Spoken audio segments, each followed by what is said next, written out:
like a heavy, like, did you see heavy half in math? Yeah.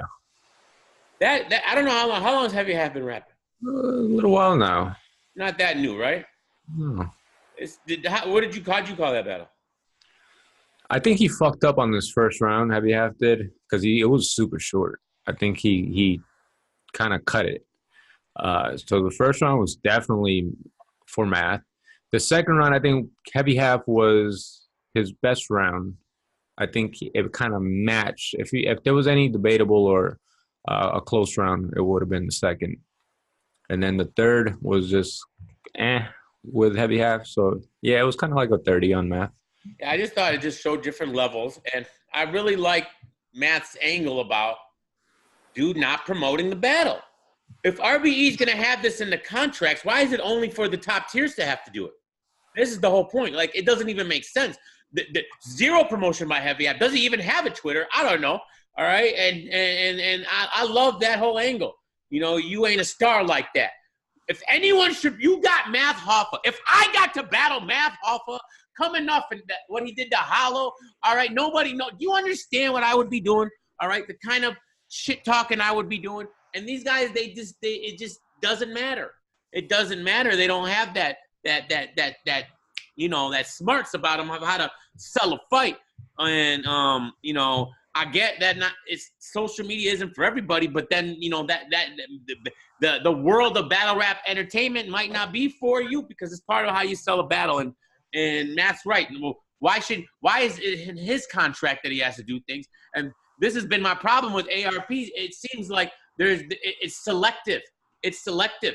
You literally you get rid of Daylight, but who else was promoting on that card? Nobody. Like it doesn't. Iron Solomon didn't promote nothing. All right, nothing. All right, no one got mad at him. You know, why is it selective? Is my question. It's true. It's almost like you expect the name to carry all the way, right? Yeah, that's not fair. No, so I like the way Math approached it. I like Math's material for this whole battle. Yeah, he did good in this battle. I thought Vijuel. Minus his third round against Hollow before the fake personal. I like this Heavy Half material more than his first and second round versus Hollow. Split splash jokes. This is way better. Yeah, I liked all three rounds better than the Hollow material. I did. I'm not lying. Because I thought he covered a lot of bases. He did a little bit of everything, and he rapped. He was rapping. He wasn't bringing up like the fake angles and just repetitive shit. He was just like, he was touching, like he did the Mook thing, and, you know, like he was just like well-rounded, and he was rapping, and he kept a good flow and consistency throughout the whole battle. And it showed, it wasn't played out either. It just didn't get repetitive like it did with Hollow. It wasn't long. It wasn't 13-minute rounds either like he did against Hollow. These were 4 or 5 minute rounds, and that was it. And it was precise to the point. And I really loved his performance against Heavy Half. And you know, how about Sharon and Big Cannon, man? What a battle, huh? Do you see how much fun and enjoyment Big Cannon has had this over the weekend? Have you seen him on social media since the battle? And did you see him and Sharon outside in the interview with Hip Hop is Real, 50 Minutes of Fame? I haven't seen any post interviews of that. Okay, so you got Big Cannon and Sharon. I think Uncle Ra or one of those guys are interviewing them. And Big Cannon has the biggest smile on his face the entire time. He said this was the funnest battle he's ever done. All right. The back and forth with him and Sharon in the fourth was magical. He loved it. Sharon is great. And he tweeted out Sharon is great. He wants to do a 2-on-2 with Sharon. And he said this is the most fun he's ever had, you know, in a battle. And he loved it. And I love to see that kind of enjoyment, you know, where, and he, you know, he can admit after the battle, you know, before the battle, he's playing the role. Sharon's trash. Sharon's good. But I like the fact that after the battle, you know, he let the guard down and just admitted, like, look, he gave his respect. You know, Sharon gave it back to him. And, you know, they had a lot of fun up there. So I really enjoyed that battle, man. I really do. And I gained a newfound respect for Big Cannon. I always had the respect for Big Cannon, but this was a good battle. It was fun. And that fourth round was really fun. Not a lot of people can do that. Yeah. Come on, they barely. He wasn't crying. He wanted actually to keep going. He like reset the clock and.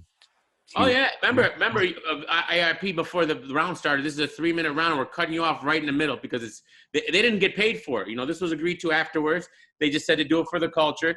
ARP says it's going to be a strict 3-minute thing, but they were having so much fun. We can't keep going. And I'm telling you, like, I don't like. There's only a handful of rappers that I think can actually do what they did and not look corny and stupid up there, right? Because imagine some other battlers trying to do this. You can see how wrong it could go, right? It could get really cringy, you know, if some of them tried it. Jerome kind of carried it a little bit, in my opinion, but it was still good. I did only watch it once, all right? And I know Sharon did care, but Sharon's built from that, and he's getting a lot of practice with Wildin' Out. That's kind of what they do, right? On Wildin' Out? Improv, yeah. Well, I don't think it's like that all the time. I think some of it's scripted and that they have an idea, but right. But he can go off. They do improv too. Yeah, from what I hear. And I think Buchanan held his own. I still have Sharon winning that battle clear,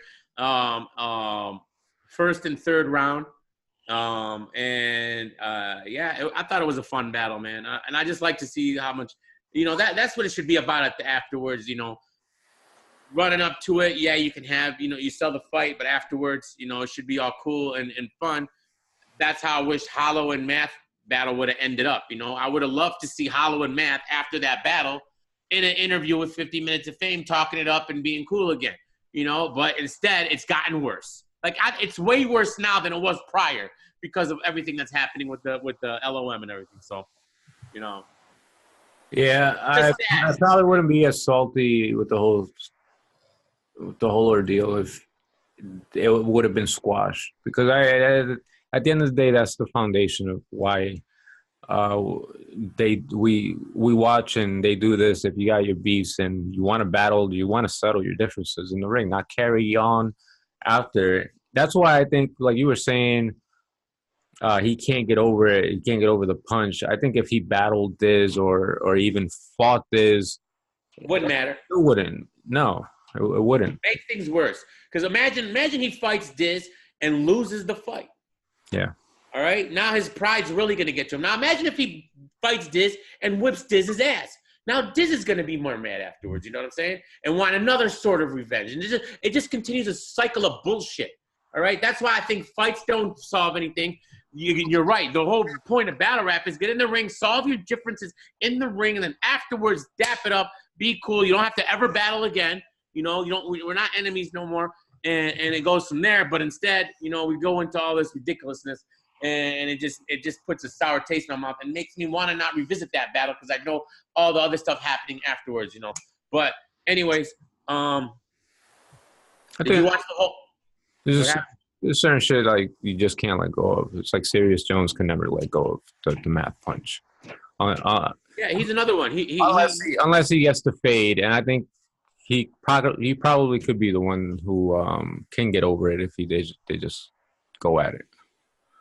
Because I think he has a grudge that he just wants to get rid of, you know, like closure.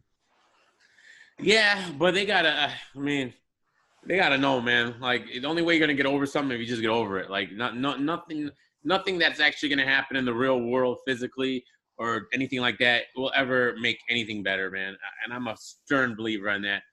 I think violence is only acceptable in self-defense, and that's it.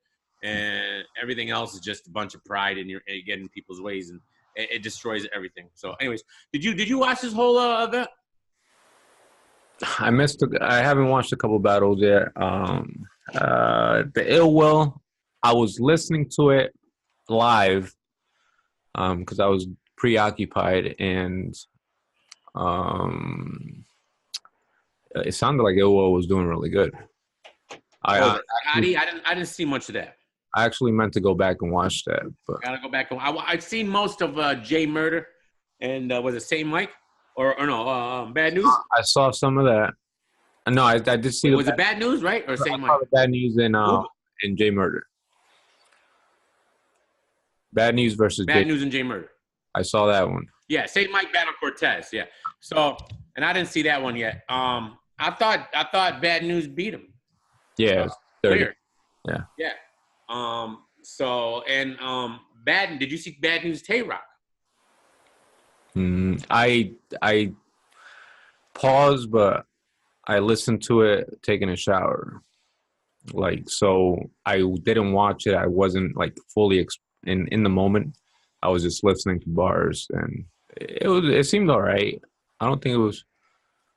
I probably have to give it another shot and watch it, like, to get into it. But Give it another shot. I thought it was amazing. I really did. I loved what Bad News did, and I loved what Tay Rock did. It was one of my favorite Tay Rock bar verses in a long time. let me just bring up when I watch battles like that, I'll be doing something and just have it running. For some reason, Bankhead and Danny Myers always plays on auto replay every time. Every time I'm like, yo, what's this battle doing? Like, why am I watching this again? They got good tags. Yeah, yeah. And I wonder, I want to reach out and say, yo, like, what are you tagging? What are you doing? They probably got the max amount of tags on there, literally the max, because they give you a max. You know, and it's a lot. Seriously, like that shit always auto plays. Like, I've seen this a million times now. Yeah, it's an interesting battle because Bad News actually rapped for 20 minutes. All right. And Tay Rock did about 14 or 13 minutes. So it was a very long battle. When I say 20 minutes, that's including crowd reaction. There was a lot of stopping. Bad News brought his bars back a lot, which I didn't like. And Tay Rock didn't bring his bars back, I think on purpose, because he saw Bad News do it a lot. And they kept telling Tay Rock, bring it back. He's like, I ain't bringing it back. And he just kept going, which I like way more, because I think the bringing the back stuff gets overdone. And it's kind of, I don't know, man. When you bring bars back, it works sometimes because the crowd will get into it and they'll say it. But to me, it kind of takes me out of the moment of it. I know it's written, but I want to pretend like it's not. Like when you watch wrestling, you know it's fake, but you want to. When you watch a movie, you know all these things are fake, but you want to kind of. And when you bring bars back, it kind of, to me at least, it takes me out of the moment. Like this was written, and I'm gonna say it again because it was written. I don't know, man. And I've never been a fan of bringing bars back. Some artists do it way too much, like, and that's just their style. Like Saga, for instance, he'll bring a bar back, and it just doesn't. It's not the same. Like he does it way too much. Yeah. But nah, I don't want to hear this again. Yeah, but I really love that battle. But